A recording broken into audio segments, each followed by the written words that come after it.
So dear parents, तुम्ही तुमच्या लहान मुलांना चॉकलेट, आईस्क्रीम किंवा जंक फूड देता का? देत असाल तर आत्ताच सावध व्हा.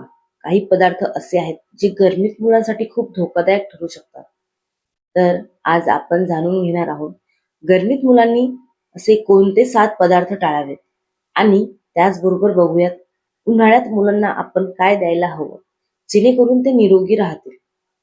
नमस्कार, मी प्रतीक्षा आणि तुमचं स्वागत आहे आपल्या चॅनलवर. जर तुम्हाला तुमच्या बाळाची योग्य काळजी घ्यायची असेल तर हा व्हिडिओ शेवटपर्यंत नक्की बघा. Number 1, junk food. Chips, pizza, burger या पदार्थांमध्ये जास्त मीठ म्हणजेच सोडियम आणि ट्रान्स फॅट्स असतात. गरमीत मुलांच्या शरीरातून घामाद्वारे पाणी आणि इलेक्ट्रोलाइट्स कमी होतात आणि जास्त मीठ घेतल्याने डिहायड्रेशन वाढू शकते. त्यामुळे मुलं चिडचिड करतात, थकतात आणि नीट खातही नाहीत. नंबर 2, जास्त गोड पदार्थ. अतिरिक्त साखरेचे सेवन केल्याने शरीरातील पाणी कमी होते, तहान वाढते आणि एनर्जी अचानक वाढून लगेच कमी होते. त्यामुळे मुलं इरिटेबल आणि वीक होऊ शकतात. Number 3, cold drinks. Cold drinks मध्ये कॅफेन आणि एक्सेस शुगर असते.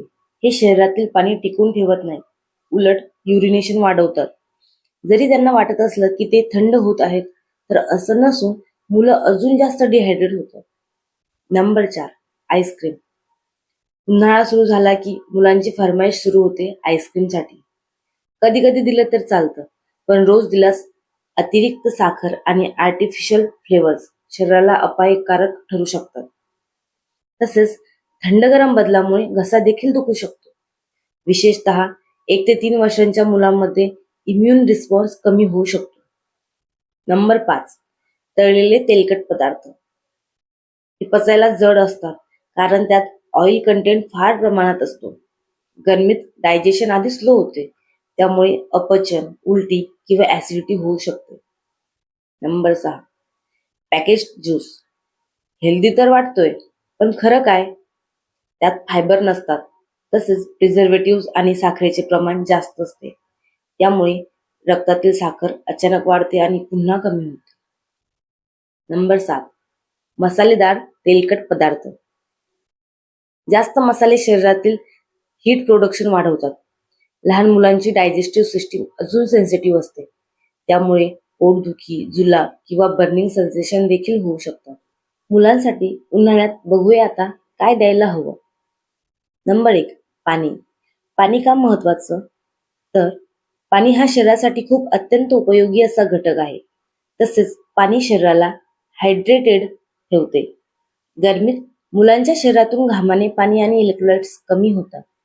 मुलांना दिवसातून किमान 7 ते 8 वेळा थोडं थोडं पाणी देत चला.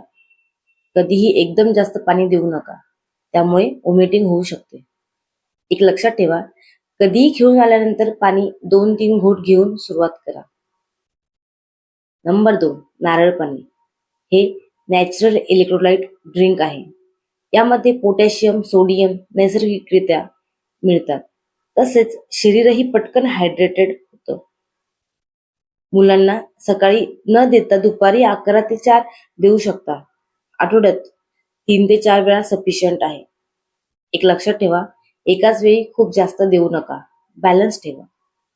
नंबर 3, ताक किंवा दही. यामुळे शरीरातील गट थंड होण्यास मदत होते. तसेच डायजेशन इम्प्रूव्ह करण्याचे देखील काम करते. कसं द्यावं?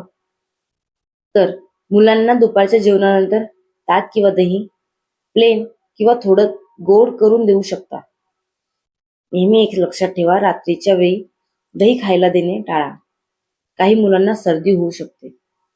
नंबर 4, पाण्याचे प्रमाण जास्त असलेली फळं. कलिंगड, खरबूज, केळी, सफरचंद यामध्ये भरपूर प्रमाणात नॅचरल शुगर, विटॅमिन्स आणि मिनरल्स असतात. सोबत शरीर देखील हायड्रेट राहते. कसं द्यावं? तर बघा, तुम्ही मुलांना सकाळी किंवा दुपारी देऊ शकता. प्रामुख्याने रात्रीच्या वेळी हेवी फळं टाळा. नंबर 5, हलकं घरगुती अन्न. एक्झाम्पल, वरण भात, मूग डाळ खिचडी, भाजी पोळी.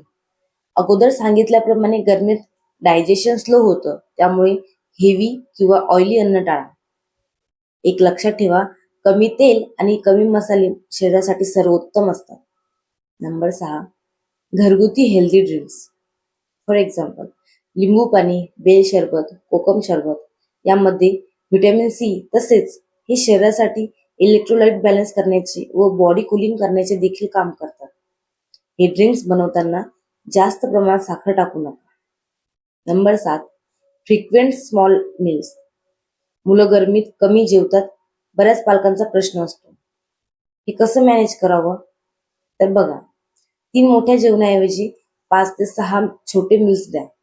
फॉर एक्झाम्पल, ब्रेकफास्ट, थोड्या वेळाने फ्रुट्स, देन लंच, थोड्या वेळाने ड्रिंक्स,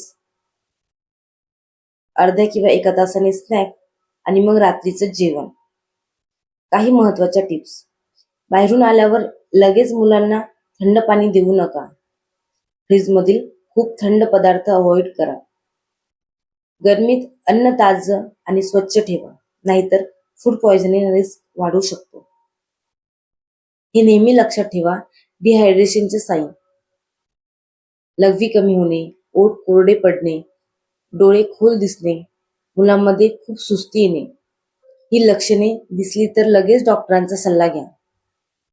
डिअर पॅरेंट्स, उन्हाळ्यात मुलांना जास्त खायला घालणं महत्वाचं नाही, तर योग्य आणि हलकं खायला देणं अत्यंत महत्वाचं आहे. आय होप तुम्हाला या व्हिडिओचा नक्की फायदा होईल. बाकी हा व्हिडिओ आवडला तर याला शेअर करायला विसरू नका आणि अशाच पॅरेंटिंग व्हिडिओसाठी चॅनलला सबस्क्राईब करा. भेटूया पुढच्या व्हिडिओमध्ये. धन्यवाद.